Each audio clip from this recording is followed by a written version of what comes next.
Este es el segundo podcast de esta serie llamada Contra las herejías. En el capítulo anterior hablamos de los testigos de Jehová y su doctrina de un planeta eterno y sin condenación. Si no lo has escuchado, te invito a que lo puedas hacer.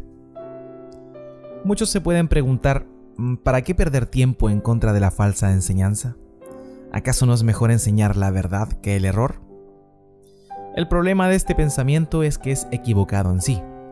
Es imposible hablar la verdad de la palabra de Dios sin desacreditar la mentira. Lo vemos en el mismo ejemplo de nuestro Señor Jesucristo. Todos conocemos el relato de la tentación. Antes de comenzar con su ministerio público, el Señor fue llevado por el Espíritu al desierto para ser tentado durante 40 días. Si analizamos detenidamente ese relato, podemos ver que cada vez o cada argumento de tentación era en función a la palabra de Dios. Satanás citó en 2 oportunidades las Escrituras para mover al Salvador a obedecerle, y el Señor con la misma palabra le respondió. Bastaba con que él simplemente resistiera, callara y no acatara lo que el tentador sugería, pero no, él le respondió con la palabra, poniendo en evidencia el error del diablo. También en el Sermón del Monte, descrito en Mateo 5, cuando se encontraba instruyendo a sus discípulos, él enuncia en muchas oportunidades: «Oíste que fue dicho, mas yo os digo», demostrando de esta manera que lo que les habían enseñado antes era incompleto y que estaban en un error. Al igual que antes, él podría haber enseñado solo la verdad, mas desde el error los llevó a la luz de la verdad. Es por eso que esta serie tiene esta misión: de la mentira llevar a la verdad. Esta vez les quiero hablar de una doctrina errada del catolicismo romano. Digo catolicismo romano para hacer una diferenciación del término Iglesia Católica, que significa Iglesia Universal, y que en algún momento fue utilizado para referirse a la verdadera Iglesia de Cristo. Hoy simplemente a esa iglesia le llamamos Iglesia Cristiana, para desmarcarse del catolicismo romano que tanta destrucción y maldición ha acarreado a los países en los cuales subsiste. Uno de los gritos de los reformadores del siglo XVI fue «Solo Escritura», que significaba que puedo conocer a Dios solamente por medio de la Escritura, es decir, la Biblia. A pesar de que todas las religiones tienen distintos errores, todas tienen algo en común: se basan en la Biblia y algo más. En el caso de los testigos de Jehová, como lo vimos en el capítulo anterior, ellos se apoyan en la doctrina impartida por la Watchtower y sus revistas atalayas. En el caso de los santos de los últimos días, en el libro del Mormón, Doctrinas y Convenios y la Perla de Gran Precio. Y en el caso de la religión romana, en la tradición y la autoridad papal. Los cristianos nos regimos solo por la Biblia y nada más. Hoy les quiero mostrar cómo equivocadamente el catolicismo romano enseña la manera en la cual las personas pueden ser salvadas de sus pecados. Es increíble pensar que lo mismo que Lutero hizo el 31 de octubre de 1517 al clavar sus 95 tesis, haya que volver a recordarlo hoy en el 2015. Para esta empresa me basaré en enseñanzas impresas en el Catecismo de la Iglesia Católica, firmado por Juan Pablo II el 11 de octubre de 1992, y también en los documentos oficiales de los diversos concilios bajo la sombra del papado. De lo primero que hablaremos será de la concepción católica romana de la salvación y la necesidad de esta, teniendo en cuenta este primer punto. Para el católico apostólico romano, la salvación es un proceso en el cual el hombre coopera con Dios. Tanto católicos romanos como protestantes creen que el pecado es causa de condenación ante Dios.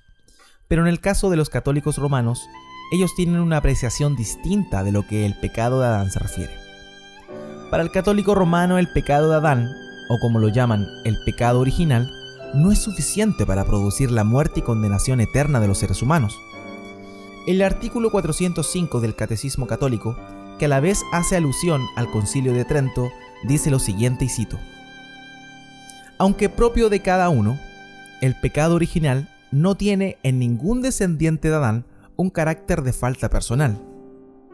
Es la privación de la santidad y de la justicia originales, pero la naturaleza humana no está totalmente corrompida, está herida en sus propias fuerzas naturales, sometida a la ignorancia, al sufrimiento y al imperio de la muerte, e inclinada al pecado.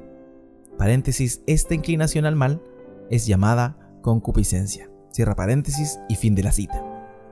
El católico romano adopta una postura llamada semi-pelagianista, de la que el hombre está herido espiritualmente hablando y que ha perdido la santidad para con Dios, pero que esto no es suficiente para perder lo que ellos llaman la caridad o relación con Dios. Esta doctrina es un error en sí, ya que niega la misma escritura. La Biblia no dice que el hombre está herido a causa del pecado de Adán, sino que éste se encuentra muerto. En Romanos 5, del 12 al 14 dice: por tanto, como el pecado entró en el mundo por un hombre, y por el pecado la muerte, así la muerte pasó a todos los hombres, por cuanto todos pecaron. Pues antes de la ley había pecado en el mundo, pero donde no hay ley, no se inculpa de pecado. No obstante, reinó la muerte desde Adán hasta Moisés, aun en los que no pecaron a la manera de la transgresión de Adán, el cual es figura del que había de venir. Cito también Romanos 5, 17 al 18.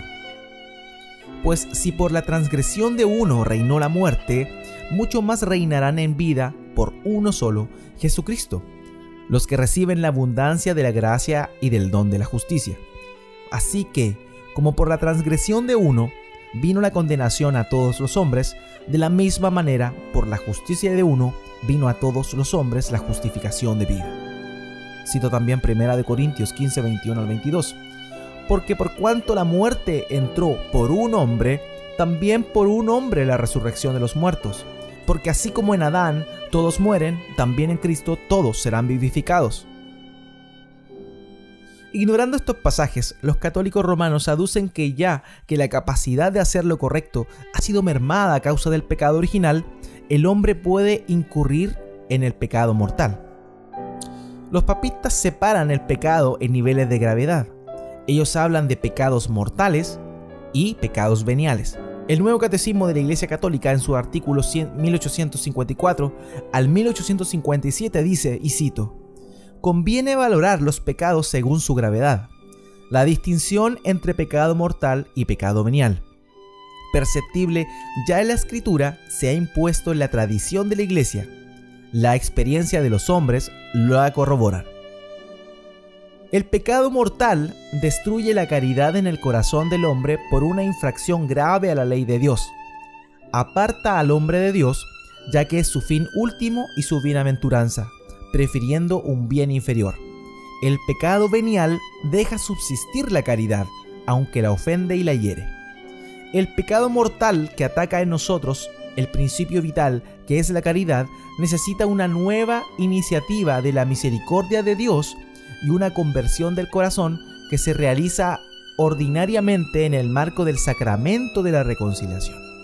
Cuando la voluntad se dirige a una cosa de suyo contraria a la caridad por la que estamos ordenados al fin último, el pecado, por su objeto mismo, tiene causa para ser mortal, sea contra el amor de Dios, como la blasfemia, el perjurio, etc., o contra el amor del prójimo, como el homicidio, el adulterio, etc.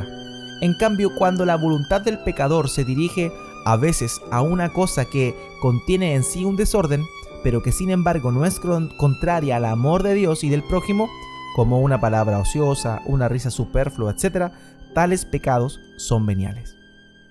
Para que un pecado sea mortal, se requieren 3 condiciones. Es pecado mortal lo que tiene como objeto una materia grave y que además es cometido en pleno conocimiento y deliberado consentimiento. Fin de la cita. De estos artículos podemos concluir lo siguiente de la doctrina católico-romana. En primer lugar, existen 2 clases de pecados, los graves llamados aquí mortales y veniales o menores. Y lo otro que podemos concluir es que solo los pecados mortales separan al hombre de Dios. Cito el artículo 1874 del Catecismo. Elegir deliberadamente, es decir, sabiéndolo y queriéndolo, una cosa gravemente contraria a la ley divina y al fin último del hombre, es cometer un pecado mortal. Este destruye en nosotros la caridad sin la cual la bienaventuranza eterna es imposible. Sin arrepentimiento tal pecado conduce a la muerte eterna. Fin de la cita. Esta enseñanza es contraria a las Escrituras, la cual nos habla de lo transversal del pecado. No importa si lo cometiste o lo pensaste, el pecado es pecado. No negamos que cuando un pecado es más grave tiene mayores consecuencias para la persona, pero la condición de muerte espiritual es la misma, no importando la gravedad. El mismo Señor dijo en Mateo 5, 27 al 29, «Oísteis que fue dicho, no cometerás adulterio, pero yo os digo que cualquiera que mira a una mujer para codiciarla ya adulteró con ella en su corazón. Por tanto, si tu ojo derecho te es ocasión de caer, sácalo y échalo de ti, pues mejor te es que se pierda uno de tus miembros y no que todo tu cuerpo sea echado al infierno». Claro está que no es lo mismo cometer adulterio que codiciar a otra mujer. Ambos tienen diferentes consecuencias, pero ambos son pecado igualmente y convierten en merecedor de condena a quien lo comete. Bueno, ya hemos visto la cosmovisión torcida que el romanismo tiene sobre el pecado original y el error de separar tipos de pecados, pero hay algo mucho más grosero que estas enseñanzas y tienen que ver con los medios para alcanzar la salvación que ellos enseñan. En primer lugar, ellos enseñan que la salvación se puede obtener por medio de la Iglesia Católica Romana. Cito el último párrafo de la tercera parte del capítulo 1 del Concilio Vaticano II. Dice así, cito, «Solamente por medio de la Iglesia Católica de Cristo, que es auxilio general de salvación, puede alcanzarse la plenitud total de los medios de salvación.